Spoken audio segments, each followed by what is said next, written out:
여러분들은 무엇을 두려워하십니까?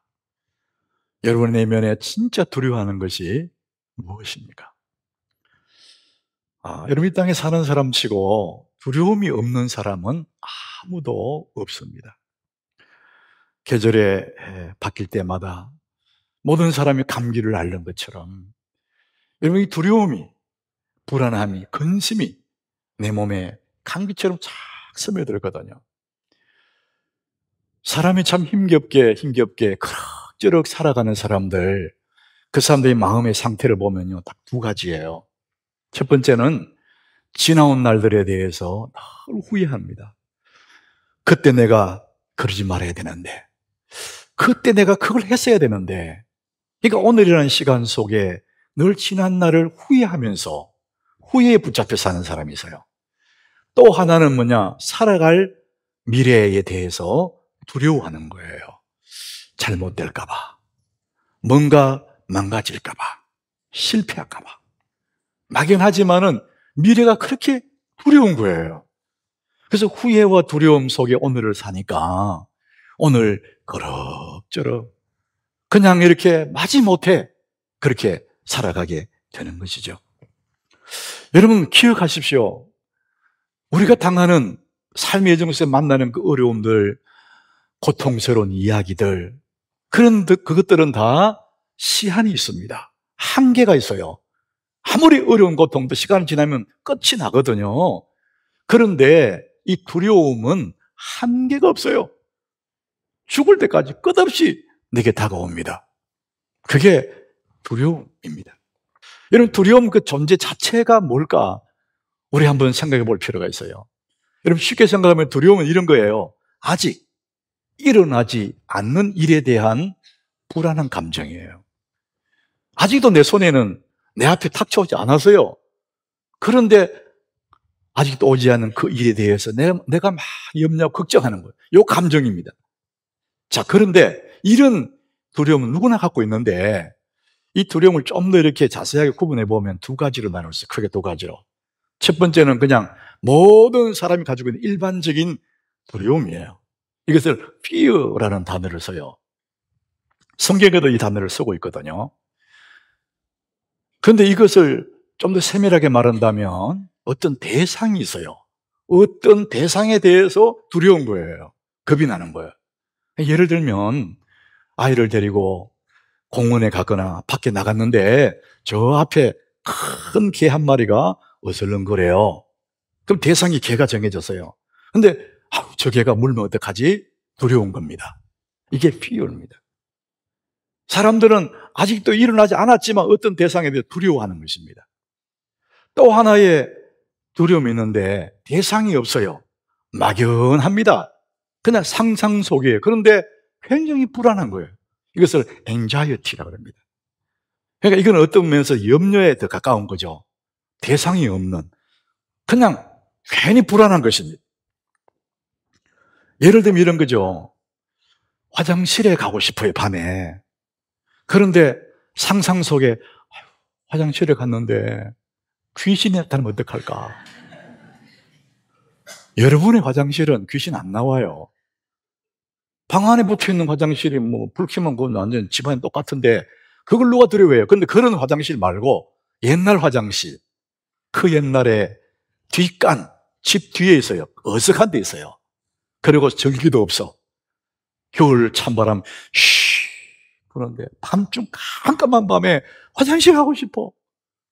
그러면 화장실 가면은 저 밑에 껌껌한 화장실 밑에서 빨간 종이 줄까? 파란 종이 줄까? 우리 어릴 적에 그런 얘기 많이 들었거든요. 막 무서워가지고 막 입을 쓰고 막 무서워하면서 재밌어 했거든요. 근데 막상 화장실 가려고 그러니까 빨간 종이 줄까? 이게 생각이 나는 거예요. 이게 불안해. 이게 anxiety입니다. 사람들은 확실하지 않는데 뭔가 자꾸 불안해. 염려가 돼. 이런 것들이 두려움이에요. 그래서 대상이 있기도 하고 없기도 하고 우리 미래에 대해서 끝없이 두려움이 몰려오는 것이죠. 그래서 이 두려움의 시제는 지나간 과거가 아니고 다가올 미래라는 것입니다. 그러다 보니까 미래에 두려워하니까 얼마나 손해가 많겠어요. 왜 사람들이 두려워할까? 왜 사람들이 두려움에 잡혀 있을까? 두려움이 어디서 시작되었나? 우리가 한번 오늘 말씀을 통해서 한번 보겠습니다. 자, 하나님이 먹지 말라고 한 동산 중앙에 있는 과일을 먹었어요. 아담과 하와가. 자, 그것이 오늘 6절에 나오는데, 여기서 말하는 여자는 최초의 사람 하와를 얘기합니다. 여자가 그 나무를 본저, 하나님 먹지 말라고 하는 그 나무를 보니까 먹음직하고 보암직도 하고 지혜롭게 할 만큼 탐스럽기도 한지라 너무 먹고 싶은 거예요. 사람이 먹지 말라고 하면 더 먹고 싶거든요. 근데 그 열매를 자기가 따먹었어요. 근데 자기만 먹으면 되는데 자기와 함께 있는 남편에게도 주매 먹으라 그랬어요. 그런데 그 남편 아담도 그것을 먹은지라 이렇게 나옵니다. 아내가 먹고 그걸 남편에게 또 같이 먹으라는 거죠. 그 둘 다 이제 하나님 먹지 말라 한 동산 중앙에 있는 선악과를 먹은 거예요. 자, 그래서 결과가 어떻게 되냐? 자, 9절, 10절 한번 보겠습니다. 9절. 여호와 하나님이 이제 나타났어요. 아담을 불러요. 아담아, 네가 어디 있느냐? 이렇게 물었어요. 아담이 어디 있는지 몰라서 물은 게 아니죠. 하나님 다 아시잖아요. 네가 어디 있느냐? 그 말을 위치를 물은 게 아니에요. 너의 상태, 상황을 물으신 거예요. 너 왜 그러고 있냐? 이거거든요. 우리 그 다음 10절을 우리 같이 한번 읽어보겠습니다. 이르되 내가 동산에서 하나님의 소리를 듣고 내가 벗었으므로 두려워하여 숨었나이다. 자, 하나님 먹지 말라고 한 동산 중앙에 있는 선악과를 먹은 이후에 비로소 어떻게 되냐? 두려워하는 겁니다. 두려움이 생긴 거예요. 두려워하여 숨어버렸어요. 자, 우리 사람 마음속에 숨어있는 이 두려움 어디서 왔느냐 하면은 하나님에 대해서 범죄한 후에 두려움이 몰려온 것입니다. 자, 이 두려움이 좋은 점이 딱 하나가 있습니다. 그게 뭐냐? 범죄하는 사람들, 악한 세상의 악한 사람들, 범죄를 하게 되면은 형벌을 받거든요. 감옥 가거든요. 이제 그게 두려워서 멈추게 돼요. 주저하게 됩니다. 우리가 하나님 믿는 사람들, 예수 믿는 사람들도 하나님이 두려워서 죄 짓는 것을 주저하게 돼요. 이러면 큰일 나지. 하나님 두려운 거예요. 자, 이것이 뭐냐? 율법입니다. 네가 그걸 범하면은 하나님 징계하겠다는 거예요. 이 율법이에요. 그런데 보고만 해서 예수 안에 있는 믿음의 사람들은 어떻게 하느냐? 그 일을 안 하는 것을 하나님이 두려워서가 아니라 나는 하나님 너무 사랑해서, 하나님 은혜가 너무 고맙고 사랑해서 하나님이 싫어한 그 일은 나는 안 하겠다. 똑같이 안 하는데 율법은 두려워서 안 하고 보고만 있는 우리들은 하나님 너무 사랑해서 그걸 안 하는 거예요. 이 율법은 바로 이런 두려움을 주는, 이 두려움 때문에 범죄를 막는 그런 효과가 하나가 있어요. 그 외에는 이 두려움이라는 것은 우리 삶에 정말 백해무익한 겁니다. 많은 삶 속에서 두려움 때문에 우리의 삶이 피폐해질 수가 있습니다. 두려워서 아무것도 못하는 거거든요. 여러분 오늘 다시 8절을 한번 보십시오. 이 8절에 보면은 이 사람들이 이제 선악알 나무 씨가를 먹었어요. 그때 바람이 불 때 동산에 거니시는 여호와 하나님의 소리를 듣고 하나님의 음성이 들려. 그때 이전에 같으면 반가워서 하나님 앞 나갔을 텐데 범죄한 이후에는 아담과 그의 아내가 여호와 하나님의 낯을 피해서 얼굴을 쫙 피해가지고 동산나무 사이에 숨어버렸어요. 그러니까 하나님을 피하고 숨어버리는 거예요. 여러분 이 죄라는 것이, 이 두려움이라는 것이 우리를 피하게 만들고 숨게 만들어요. 그래서 이 두려움이 내게 오게 되면 어떻게 하냐? 하나님을 멀리하는 것입니다. 숨고 피합니다. 우리 인트로 영상에서 아이에게 가장 두려운 것은 넘어지는 게 아니고 아빠가 손을 놓을까 봐잖아요. 아빠를 너무 사랑하니까, 아빠를 믿기 때문에. 그런데 죄를 짓고 나면은 하나님을 피하고 숨어버리는 거예요. 우리 아이들이 떳떳할 때는 엄마 아빠 반갑게 나타나지만은 뭔가 잘못했을 때는 눈치를 보거나 슬슬 피하지 않습니까? 잘못했으니까. 그래서 두려움이 우리를 어떻게 하느냐?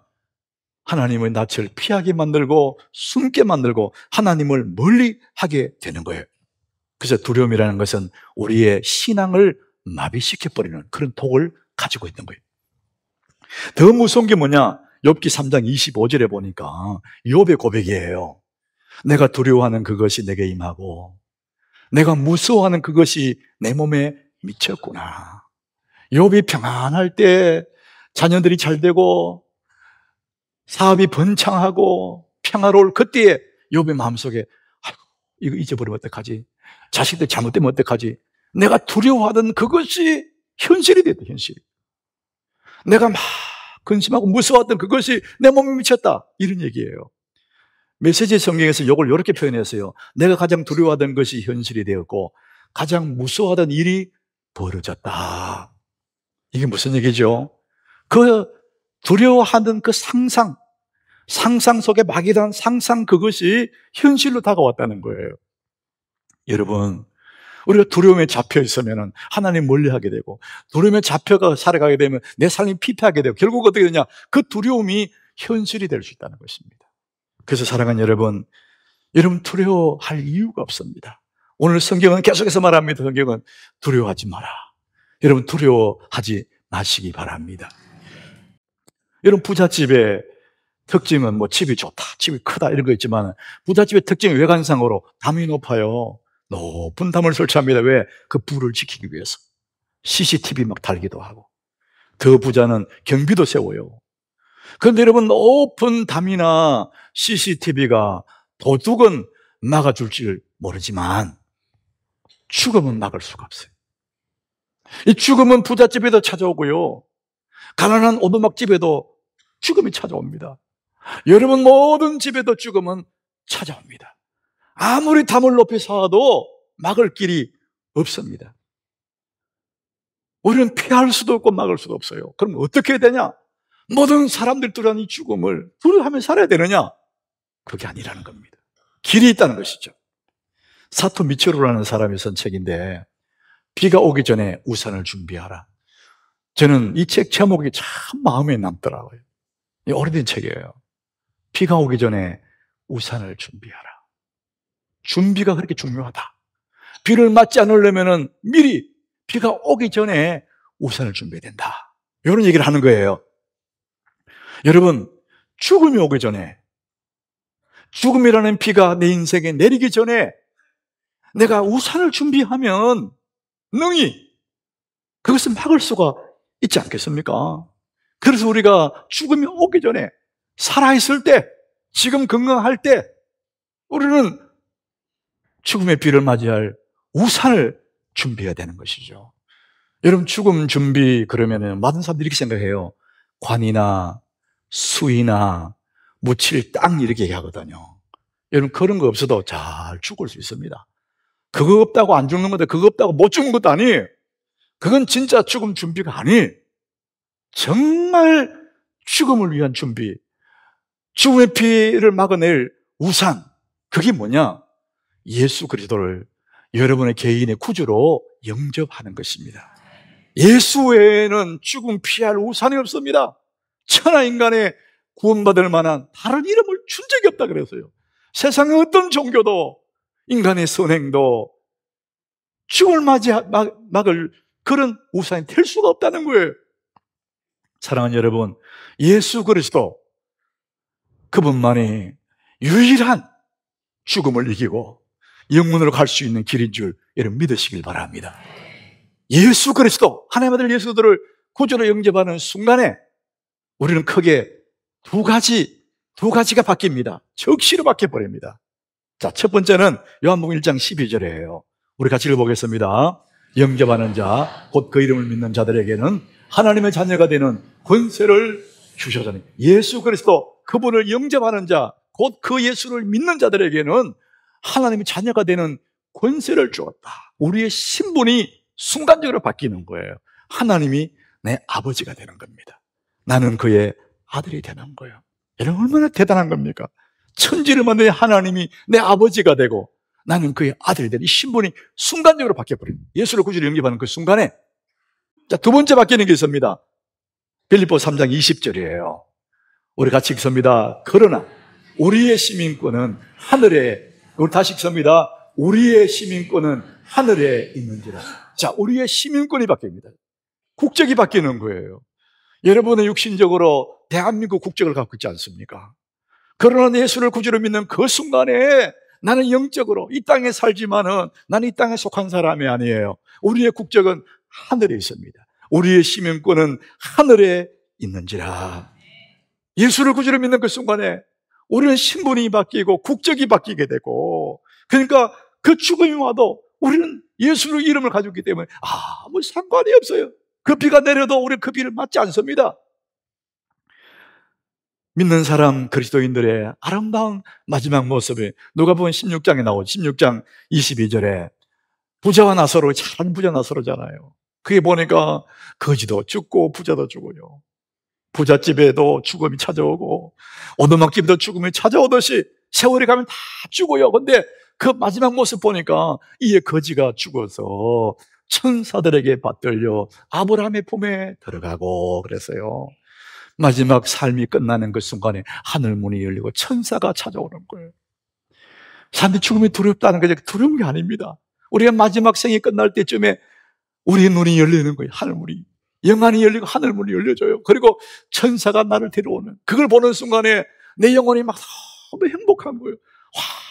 환하게 웃으면서 천사에 받들려서 하나님 품에 가게 되는 것입니다.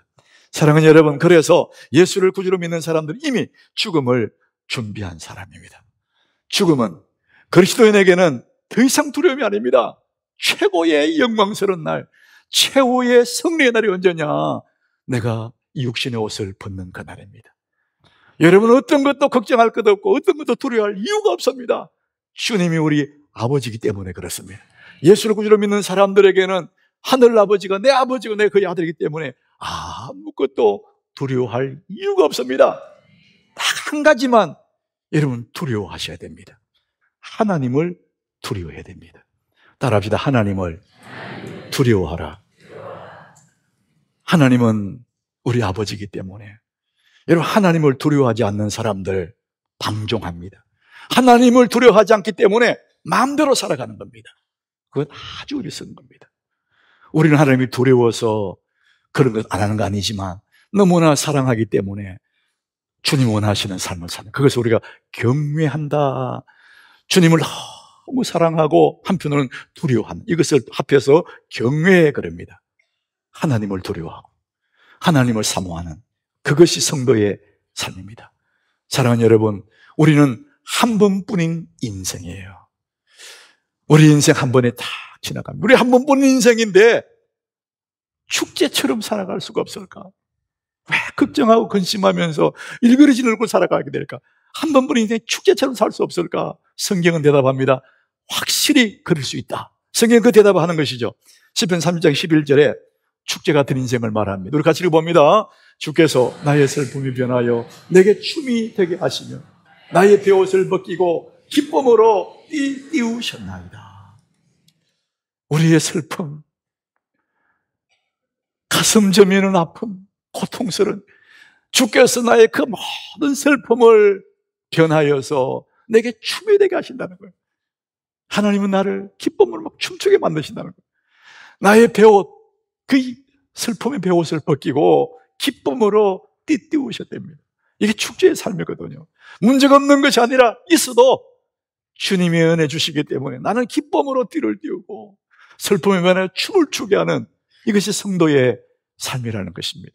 축제 같은 인생을 하나님은 살게 하시고 그렇게 할 자격이 여러분에게 있다고 주님이 이렇게 말씀합니다. 빌립보 4장 4절에도 그 말씀하죠. 우리 같이 읽습니다. 주 안에서 항상 기뻐하라. 내가 다시 말하노니 기뻐하라. 하나님 우리에게 얼굴이 환하게 바라요. 기뻐하라. 항상 기뻐하래요. 무슨 일이 있어도 항상 기뻐해라. 내가 다시 말하노니 또 기뻐하라는 겁니다. 이게 성도의 모습이라는 거예요. 여러분 얼굴에 수심이 사라지기를 바랍니다. 여러분 얼굴에 근심이 다 사라지기 바랍니다. 이 기쁨이라는 것은 우리의 표정이지 않습니까? 여러분 기뻐하시기 바랍니다. 내가 다시 말하노니 또 기뻐하라 그러잖아요. 여러분 우리 할 일은 기뻐하고 기뻐하는 거예요. 오늘 우리 할 일은 근심하는 것이 아니고 오늘 우리 할 일은 감사하고 감사하는 겁니다. 자, 우리 5절에도 보니까 또 그 말씀합니다. 우리 같이 읽습니다. 너희 관용을 모든 사람에게 알게 하라. 주께서 가까우시니라. 주님이 곧 도착한다는 사실을 알게 해라. 알리라. 그 말입니다. 모든 사람에게 주님이 곧 도착합니다. 사모하는 그 주님이 곧 이 땅에 다시 오십니다. 이것을 모든 사람들에게 알려라. 그 말입니다. 우리 입으로 말을 하라는 거예요. 여러분 입으로 예수를 말할 때마다 우리 속에 기쁨의 용서점치고, 여러분 입으로 예수를 선언할 때마다 그 사람이 영원히 살아날 줄로 믿습니다. 주님 오시는 그날까지 우리가 그걸 하라는 거예요. 우리 입의 말이 그렇게 중요하다는 것입니다. 사랑하는 여러분, 우리의 표정으로 기뻐하고 우리의 입으로 하나님 은혜를 감사하시기 바랍니다. 나는 참 행복해. 여러분 따라해 봅시다. 나는 참 행복해. 나는 참 감사해. 나는 참 건강해. 여러분 삶 속에서 이런 축제를 누리시기를 바랍니다. 많이 가졌어가 아니라 내 속 사람이 강해지는 겁니다. 행복하다면 행복한 거죠. 모든 상관에 감사하니까 감사한 것이죠. 우리 주님이 여러분의 입술의 말이 말하는 대로 내가 시행하겠다 그랬습니다. 오늘 다시 우리 본문 4절 주 안에서 항상 기뻐하라 같이 읽습니다. 주 안에서 항상 기뻐하라. 내가 다시 말하노니 기뻐하라. 여러분 기뻐하시기 바랍니다.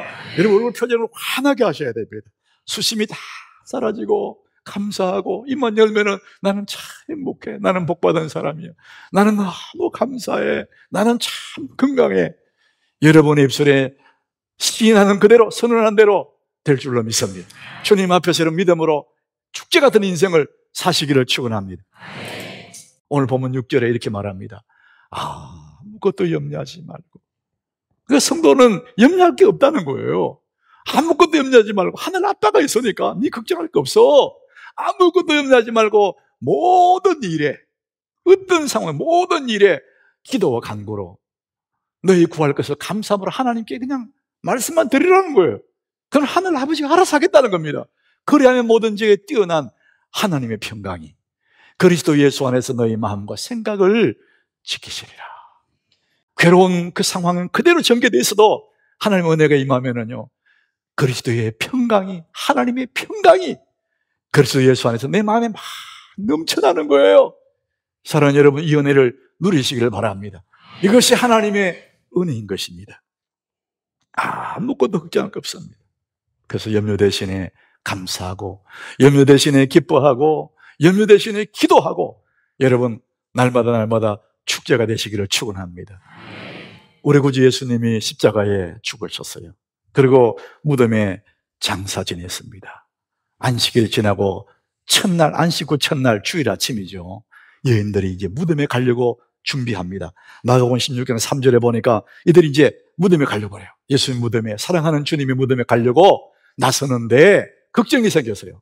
누가 우리를 위하여 무덤 문에서 돌을 굴려주리요. 큰 돌, 장정들이 몇 사람이 막아야 될, 움직여야 될 그 돌이 무덤에 막고 있거든요. 간들, 무덤 안에 들어갈 수가 없잖아요. 돌이 막고 있어요. 그래서 걱정이 되는 거예요. 누가 우리를 위하여 무덤에서 돌을 굴려주겠나 염려하는 거예요.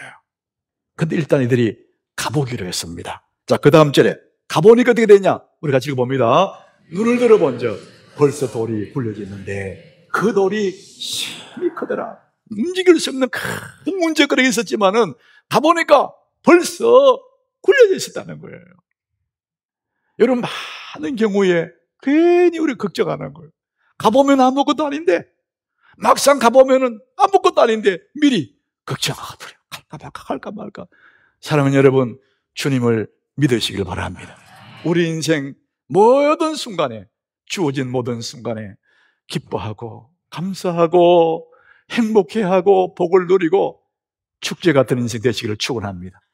항상 기뻐하고 또 기뻐하고 또 감사하고 여러분의 모든 삶에 여러분의 얼굴이 환하고 가슴에 염려가 없는, 그래서 축제 같은 인생이 계속 되시기를 예수 이름으로 축원합니다.